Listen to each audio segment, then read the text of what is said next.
Hello, everyone. Uh, as you already heard, my name is Nadeem, and I'm commonly known as ZonaRex through my socials. So I went from being a random middle class kid with no experience to running a creative media company purely out of boredom. Well, not purely, but maybe a lot of other things are involved as well. But it started with boredom. So, with that being said, let me ask you one: when was the last time you got bored? Don't tell me when I started speaking. So, I'm not talking about the scrolling Instagram kind of boredom, the one we generally do, and not about the waiting for Zomato order kind of boredom. And definitely not that boredom where you're waiting for that reply from one person who doesn't even know you exist. We've all done that. I'm talking about that boredom which makes you uncomfortable, which makes you rethink about your whole life in some other way, which we generally don't like to do it. So, let me ask you one more time. When was the last time you got bored? Imagine, imagine you're sitting in your bedroom, watching the ceiling. It's silent. You're just lost in your thoughts. And just as a good idea comes to your mind, an Instagram message pops up and you open the Instagram and you're scrolling again. Also, imagine this scenario where you're on commute to your office or maybe your college. And while you're on the bay, you're looking out of the window, wind is blowing, everything is beautiful. And just as you start imagining, you play music. That's what we do. So we think of boredom like it's some software bug. We try to run away from it. But actually, it's a human feature. You know what's crazy about boredom is there have been a lot of studies done on boredom. And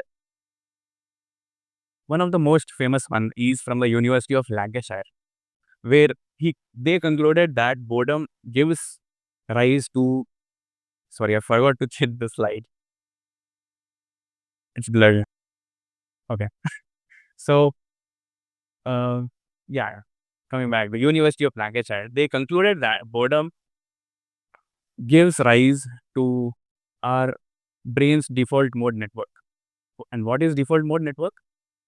It is what happens when your brain goes to the primal instinct, where it is what is responsible for your curiosity, for your imagination, and also your wow, your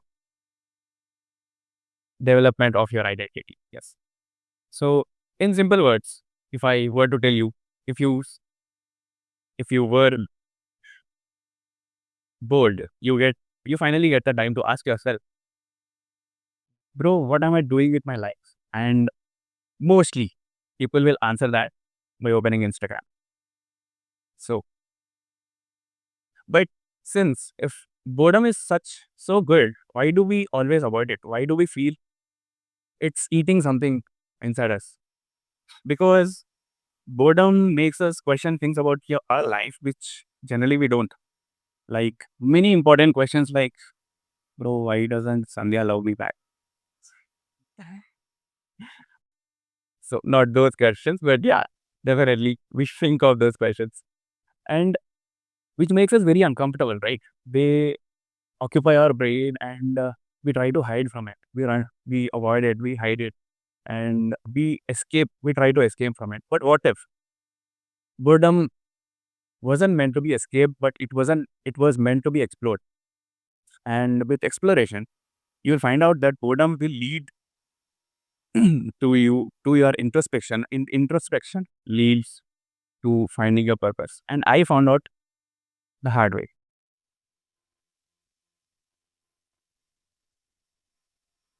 So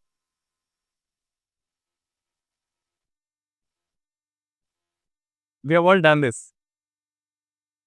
Sorry, I'm guilty too. So coming to my story, which is blurred again, but I'll tell. So I started as a mechanical engineer. I was a very passionate mechanical engineer. Who all are mechanical engineers here? Please can raise your hand. Amazing. See? So I was a passionate mechanical engineer. So I loved thermodynamics, heat transfer, machine design, all the things which people think will eat them alive. But I was of the rare kind. So I started to understand that I was meant to do this. I actually wanted to become a scientist. I think we all at some point wanted to become scientists.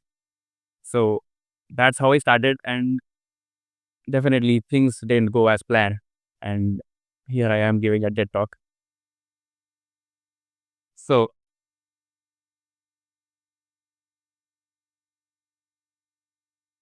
so I started as a mechanical engineer, and due to COVID, I couldn't get into a mechanical college. So sadly, I had to do the next best thing at that time, according to some people who are not here yet.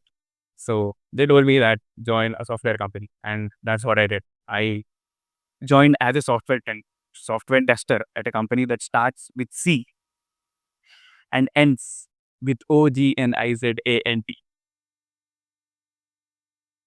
So I don't know if I effort a lot to say this, but yeah, I hated that.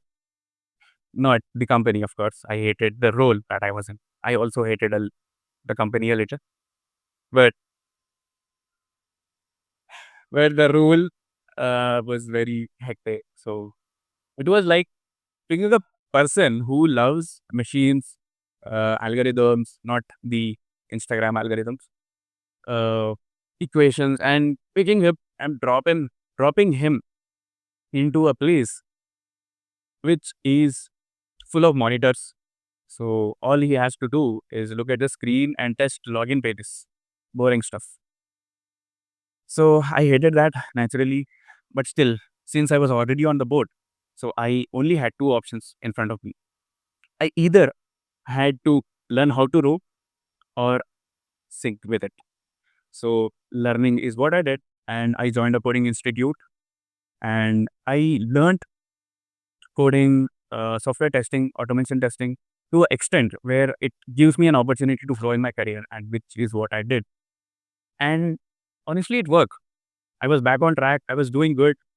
Projects started coming, and I worked there for almost 2.5 years. And one fine day, my HR calls me, and I pick up the call. It was 7 o'clock in the evening. I picked up the call, and the HR said, "Nadeem, we have to let you go." I was shocked. I just as shocked as you are. I don't know if you are shocked, but I was shocked. I I remember the moment vividly. I was looking at the ceiling, and I cried a lot. I felt devastated. I felt betrayed. Matlab, I was doing too good. I was this wasn't this wasn't me at all. But I still somehow tried to fight back, tried to learn everything. And you are rewarding me by removing me from the job, even though I hated the job. Doesn't mean you can remove me, right? It's very bad. But still, I was so sad. And eventually, as the month passed, I learned how to cope up with it. I stopped talking to anybody. Even my friends who were sitting back there hated me for that. But still, I had to do that. And I stopped talking. And eventually, that sadness passed away in the second month. And then boredom remained. And this time, I did what every sane person would do. I watched YouTube for 10 hours straight. I I woke up in the morning, ate, watched YouTube, slept, repeat.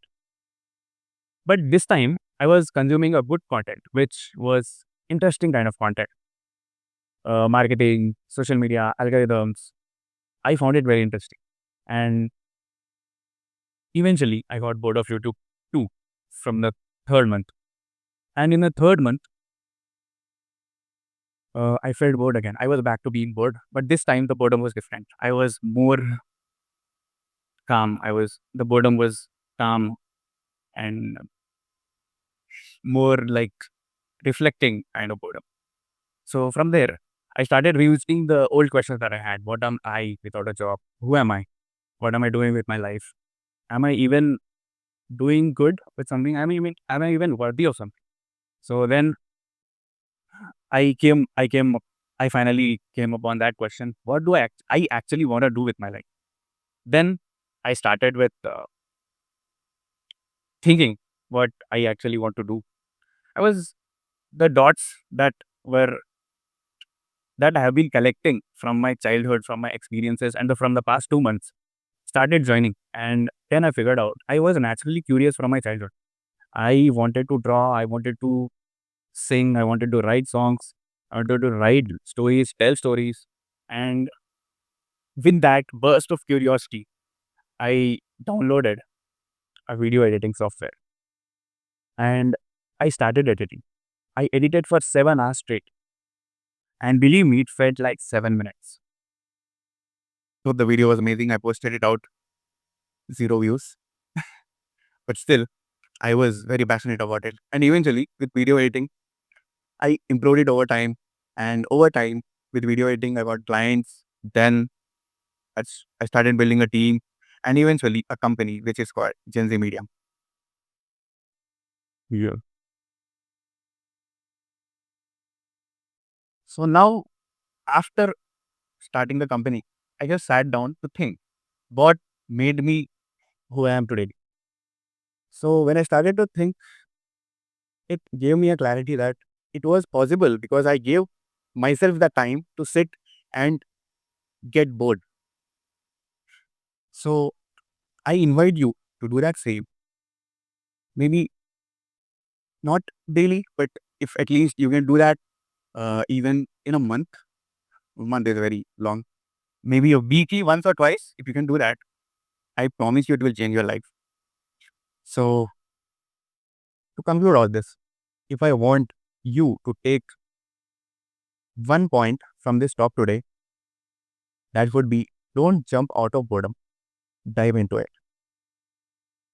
So,